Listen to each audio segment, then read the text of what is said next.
март конференсияи якҷояи нуҳуми ғайринавбатии Кумитаи иҷроияи ҳизби аграрии Тоҷикистон ноҳияҳои Восеъ Темурмалик ва Балҷивон шуда гузашт. ба муҳокимаи конференсия пешбарӣ номзад ба вакили маҷлиси намояндагони Маҷлиси Олии Ҷумҳурии Тоҷикистон дар ҳавзаи якмандатаи интихоботии Восеъ рақами 39 пешниҳод гардид.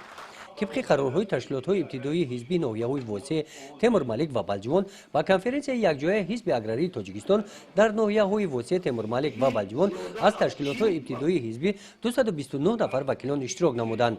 در کار کنفرانسیا جانشین رئیس حوزه انتخاباتی واسع رقم 39 اشتراک داشت.